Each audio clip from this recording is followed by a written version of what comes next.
ایک تو کہ گٹر وٹر کھلی ہوگی تو اس پہ بچت ہو جائے گی، دوسرا کہ نامحرموں میں نگاہ بھی نہیں پڑے گی.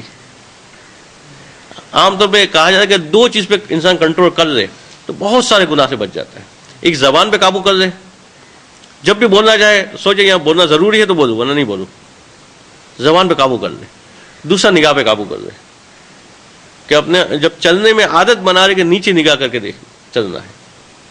تو یہ 2 باتوں پہ عمل کرے تو کافی گناہ سے بچ سکتا ہے. تو یہ 5 مرحلے: محرمات سے بچنا، واجبات کو انجام دینا، مکروہات سے بچنا، مستحبات انجام دینا، اور محتملات سے بچنا. یہ 5واں اسٹیپ ہے. ہمارے یہاں بعض جو ہے وہ جن کو تقویٰ کا جوش چڑھتا ہے الٹا کام شروع کرتے ہیں. داڑھی منڈی ہوئی ہوگی مگر جو ہے وہ ہر چیز سے پرہیز کر رہے ہوں گے، جہاں پہ پرہیز کی ضرورت نہیں ہے وہاں پہ بھی کیسا نہ یہ نجس ہو گیا، وہ نجس ہو گیا، ادھر سے لباس بچاؤ ادھر سے بچاؤ. تو وہ محتملات سے بچنا ہے، مگر پہلے جو اسٹیپ ہے اس کو دیکھنا ضروری ہے کہ پہلے جو گناہ ہے اس سے انسان بچے، اس سے اپنے آپ کو بچائے، گناہوں سے بچائے، واجبات انجام دے، پھر مکروہات سے بچائے، پھر مستحب کو انجام دے، اور اس کے بعد پھر جو ہے باری محتملات کی آتی ہیں. تو عقل عملی کا کام یا قوت عملیہ کا کام کیا ہے کہ یہ 3 کام کر دے. وہ پہلا کام کیا کرے کہ صفات ردیہ کو اپنے سے دور کرے. پس صفتیں جو ہیں، بری صفتیں ہیں، عادت پڑ گئی غیبت کرنے کی، جھوٹ بولنے کی، ان چیزوں کو جو اپنے آپ سے دور کرے. یہ 2-3 مثالیں تو مثلا جو ہے آپ اپنے طور پہ کافی بنا سکتے ہیں کہ جو پس صفاتوں کی ہیں. اور اخلاق مرضیہ کو اپنائیں، اچھی صفتیں جو ہیں، اچھے اخلاق جو ہیں اس کو اپنائیں. یہ 2 کام کر لے گا تو اب ترقی کا سفر شروع ہوگا، اور ترقی کرے گا کہ یہاں پہ وہ اپنے آپ کو خالص کر سکے گا پروردگار عالم کے لیے، اور پروردگار عالم کے مخلص بندوں میں شامل ہو جائے گا کہ پھر اس کے ذہن میں ہر کام کرتے وقت تصور خدا کا آئے گا کہ میں یہ جو بولنے جا رہا ہوں اس بولنے سے میرا رب راضی ہوگا یا نہیں ہوگا. یہ میں جو قدم آگے بڑھا رہا ہوں، یہ قدم آگے بڑھانے سے میرا خدا راضی ہوگا یا نہیں ہوگا. میں یہ ہاتھوں کو حرکت دے رہا ہوں تو ایسا نہیں اس ہاتھوں کی حرکت کی وجہ سے خدا ناراض ہو جائے. پھر اپنے ہر عمل پہ اس کی نگاہ پروردگار کی طرف ہوگی. اس کی حرکات اور سکنات جو ہے وہ قابو میں آ جائے گی پروردگار عالم کے. جیسے آپ لوگوں نے جب شرح امثلہ شروع کی تو شروع میں یہ حدیث آئی تھی اللہ کے رسول سے منسوب. اس کے جملے کیا تھے کہ اول علم کیا ہے؟ معرفت الجبار، آخر علم تفویض الامر الیہ. وہ سارے معاملات اس کے ثبوت کہ جو کرنا ہے خدا کو ذہن میں رکھتے ہوئے کرنا ہے. بولنا ہے تو اس کی خاطر، خاموش رہنا ہے تو اس کی خاطر، جانا ہے تو اس کی خاطر، واپس آنا ہے تو اس کی خاطر. یعنی کان کو کھلا رکھنا ہے کسی بات کو سننے کے لیے تو بھی اس کی خاطر، بند کر دینا تو اس کی خاطر. یعنی انسان اپنے تمام کاموں کو جو ہے وہ فقط و فقط اس کی رضا کی خاطر انجام دے. کہ وہ کمال قوت نظریت بے منزلت صورت و کمال قوت عملیت بے منزلت مادت، کہ قوت نظریہ اور قوت عملیہ یہ آپس میں مربوط ہوں گے تو کام چلے گا. تو ان دونوں کا کمال ایسا ہے جیسے صورت اور مادے کا کمال ہوتا ہے. جب بھی کوئی چیز وجود میں آتی ہے تو اس کے اندر 2 چیزیں ہوتی ہیں، ایک مادہ یعنی وہ مٹیریل، اور ایک اس کی صورت. مثلا مٹی سے برتن بنائے جاتے ہیں، اس کی آسان مثال ہے کہ مادہ سب میں مٹی ہو مگر کسی برتن کی صورت کچھ اور ہوتی ہے، کسی برتن کی صورت کچھ اور ہوتی ہے. تو گویا یہاں پہ صورت کو مثال بنایا ہے قوت نظریہ، کہ قوت نظریہ جو ہے وہ بتا دے گی کہ معرفت کیسے حاصل کی جا سکتی ہے، مگر اس کے مادہ بھی تو چاہیے. وہ کون فراہم کرے گا؟ وہ قوت عملیہ فراہم کرے گی کہ پہلے اپنے آپ کو برے اخلاق سے جو ہے وہ دور کرے گا، اچھے اخلاق کو پیدا کرے گا، خدا کے لیے خالص کرے گا، تو پھر اس مقام کو حاصل کرے گا. تو فرا یتیم احدہما بدون آخر، تو دونوں میں سے ایک چیز تام نہیں ہو سکتی بغیر دوسرے کے. اگر مادہ ہے ہمارے پاس، ہمیں صورت بنانا نہیں آتی تو مٹی جمع کرنے سے برتن نہیں بن جائیں گے. ہمارے ذہن میں آئیڈیاز ہیں کیسے برتن بنانے چاہیے، وہ مٹیریل ہی نہیں ہے تو بھی نہیں بن سکتا. تو مادہ اور صورت دونوں ضروری ہے. اسی طرح سے قوت نظریہ یہ بھی صحیح ہونی چاہیے. اگر سوچ صحیح ہوگی تو عمل صحیح ہوگا. یہ سوچ کو درست کرنا ضروری ہے. مگر صرف سوچ کو درست کر کے بیٹھے رہنے سے بھی کام نہیں ہوگا، عمل بھی کرنا ہوگا. تو دونوں چیزیں آپس میں ضروری ہے. جیسے انسان کسی چیز کا ارادہ کرے اور اس پہ عمل نہ کرے تو مقصد کو حاصل نہیں کر سکے گا، اور ارادہ نہ کرے اور عمل شروع کر دے تب بھی مقصد کو حاصل نہیں کر سکے گا. جیسے نماز کے اندر اگر نیت کرے اور نیت کرے ویسے ہی کھڑا رہے، نماز نہیں ہوگی. اور نیت کیے بغیر پوری نماز پڑھ رہے تب بھی نماز نہیں ہوگی. اسی طرح سے انسان کہیں جانے کا ارادہ کرے کہ وہاں جانا ہے، اور ارادہ کر کے بیٹھ جائے تو پہنچ نہیں جائے گا وہاں پہ، اور ارادہ کیے بغیر چل پڑے تو منزل پہ نہیں پہنچے گا، اسی لیے ادھر ادھر بھٹکتا رہے گا. تو دونوں چیزیں ضروری. قوت نظریہ فیصلہ کرے گی کہ کرنا کیا ہے، اور قوت عملیہ جو ہے اس قوت نظریے کے فیصلے کے مطابق معاملات کو آگے بڑھائے گی. کہ وہ من حصل رہ الکمالان ہے، کہ جس کو یہ دونوں چیزیں حاصل ہو گئی، کہ جس کی قوت نظری بھی قوی ہو گئی اور قوت عملی بھی قوی ہو گئی. سارا بے انفراد ہی عالمن صغیرن مشابہن للعالم الکبیر، کہ سارا بے انفراد ہی عالمن صغیرن مشابہن للعالم الکبیر، کہ وہ دیکھ لے گا اپنے آپ کے اندر ایک چھوٹے سے عالم کو ایک بڑے عالم کی مانند. کہ جیسے ایک عالم کبیر جو پوری کائنات ہے، وہ اپنے آپ میں دیکھے گا کہ خود اس کے اندر بھی ایک حکومت ہے، خود اس کے اندر بھی ایک بادشاہ ہے، ایک وزیر ہے، اس کے اندر بھی کچھ قوتیں ہیں جو اسے برائی کی طرف کھینچ رہی ہے، کچھ قوتیں جو اس کو اچھائی کی طرف لے جا رہی ہے. اپنے اندر باقاعدہ ایک مملکت پائے گا، وہ ایک چھوٹی سی مملکت ویسی ہی جیسی باہر ہوتی ہے. کہ دیکھے گا کہ کبھی اس کے دل کے اندر روشنی نمودار ہوتی ہے دین کی طرح سے، اور کبھی رات کی طرح سے تاریکی آ جاتی ہے. کبھی وہ دیکھے کہ کبھی جو ہے اس کے دل میں جوش آتا ہے بارش کی مانند، اور کبھی اس کے دل میں جو ہے خشکش آ جاتی ہے سخت موسم کی مانند. کہ وہ عالم میں پائی جانے والی تمام چیزوں کو خود اپنے آپ پہ دیکھے گا. کہ وَهُوَ الْإِنسَانُ التَّامُّ الْكَامِلُ الَّذِي تَلَأْلَأُ قَلْبُهُ بِأَنْوَارِ الشُّهُودِ وَبِهِ تَتِمُّ دَائِرَةُ الْوُجُودِ. کہ جب یہ منظر آ جائے کہ انسان اپنے آپ کو تمام قباحتوں سے، تمام کبھی باتوں سے، تمام برائیوں سے، تمام پس صفات سے خالی کر لے اور اپنے آپ کو خالص کر دے پروردگار عالم کے لیے، تو پھر اسے جو ہے اس کا قلب جو ہے ان نوروں کو حاصل کرے گا کہ جس کے ذریعے سے وہ مشاہدات کرے گا. کہ وہ بیٹھا یہاں پہ ہوگا، زمین میں ہوگا، مگر بہت سی آسمانی باتیں بھی اسے پتہ ہوگی. وہ بہی تتیم و دائرۃ الوجود، اور اسی سے وجود کا دائرہ جو ہے وہ تام ہوگا. کہ پروردگار عالم نے اس کو جس مقصد کے لیے خلق کیا تھا وہ خلقت کا مقصد جو ہے اس کا پورا ہوگا. اب اس کے بعد کے جو فصل ہیں اس کے اندر کون کون سے اچھے اخلاق ہیں اور کون کون سے برے اخلاق ہیں، اس کے حوالے سے کچھ باتیں بیان کی جائے گی. تفصیلی مباحث تو آگے آئیں گی کہ اخلاق کی فضیلتوں کے کیا اثرات ہوتے ہیں اور پست اخلاق کے کیا اثرات ہوتے ہیں. یہ انشاءاللہ پڑھیں گے. صلوات پڑھیں محمد.